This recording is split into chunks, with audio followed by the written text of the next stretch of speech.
ਆਤਮ ਮਿਸਤਰੀ ਸਾਹਿਬ ਇਹ ਅਸੀਂ ਆ ਸਰਕਾਰ ਨਵੇਂ ਸਿਰੋਂ ਬਹੁਤ ਕਰਨ ਲੱਗਿਆ ਨਲਕੇ ਦਾ। ਹਾਂ ਇਹ ਆ ਸਾਡੀ ਅੱਗੇ ਨਾਲੀ ਪਈ ਆਈ ਹੈ ਉਸਤਾਦ ਜੀ ਵੇ ਨਾ ਕੁੱਚੀ ਪੇ ਜਿਵੇਂ ਪੇ ਮਾਰਦੇ ਨੇ। ਹਾਂ ਇਹ ਆਂਝ ਜੀ ਦੰਦ ਪੇ ਸਾਫ਼ ਕਰਦੇ ਨੇ। ਇਹ ਰਾਤ ਹਸਪਤਾਲ ਵਿੱਚ ਇਹ ਅੱਗੇ ਪੁਰਾਣੀ ਸਾਡੇ ਕੋਲ ਨਾਲੀ ਆਈ। ਠੀਕ ਹੋ ਇਹ ਗਿਆ ਹੁਣ ਕਾਮਯਾਬ ਹੋ ਜਾਣੀ। ਅਸੀਂ ਆ ਨਵੀਂ ਜਗ੍ਹਾ ਤੇ ਬੋਰ ਕੀਤਾ ਹੈ ਨਾ। ਹਾਂ ਪਹਿਲਾਂ ਹੋਰੀ ਜਗ੍ਹਾ ਤੇ ਆਈ। ਆ ਦਿਸਦਾ ਪਿਓ ਸਾਹਮਣੇ। ਇਹ ਉਸਤਾਦ ਦੀ ਚੋਪੀ ਕਦੂਪੀ ਜਾਂ ਕਰਦਾ ਇਹਨਾਂ ਦੇ ਬੱਚੇ ਦਾ ਵਿਖਾਓ। ਨਹੀਂ ਪਤਾ ਲੱਗੇ ਨਾ ਆਪ ਅਸੀਂ ਕੰਮ ਕਰਦੇ ਹਾਂ ਸਾਡੇ ਕੋਲ ਕੰਮ ਕਰਾਉਂਦੇ ਟੋਪੀ ਦੇ ਪਤਾ ਲੱਗੇ ਤਾਂ ਚਟਾਨ ਦੀ ਮੋਹਰ ਲੱਗੀ ਬਾਸ਼ ਪਤਾ ਲੱਗੇ ਨੰਬਰ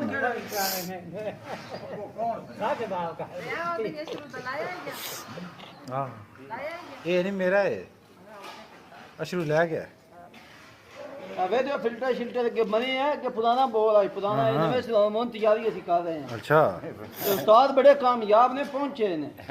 ਕੰਮ ਜਿਹੜਾ ਕਰਦੇ ਨੇ ਨਾ ਅੱਛਾ ਬਸ ਕਰੋ ਉਸਤਾਦ ਜੀ ਕੇ ਇਹ ਛੱਡ ਮੈਂ ਕਹਿੰਦਾ ਮਨ ਛੱਡ ਇਹ ਅੰਦਰ ਮਾਰੇ ਡਰਾਮਾ ਕੀ ਫਿਲਮ ਬਣਾਣੇ ਦਾ ਨਾਮ ਕਰੀ ਨਵਾਂ ਚਿਹਰਾ ਨਵਾਂ ਇਹ ਕੀ ਲਾਣਾ ਜੀ ਦੱਸੋ ਸੁਭਾ ਪਾ ਕਰਦੇ ਹੋ ਪੰਜ ਕੁੱਬਾ ਕਰਕੇ ਪਿੱਛੋਂ ਵੀ ਹੋਵੇਗਾ ਕਿ ਇੱਥੇ ਨਹੀਂ ਲਾ ਬੰਦਾ ਟੁੱਟ ਜਾਣਾ ਜੇ ਹਸਪਤਾਲ ਨਾ ਖੜਨਾ ਪੈ ਜਾ ਯਾਰ ਬਾਲਟੀ ਪਾਣੀ ਲਿਆ ਕੇ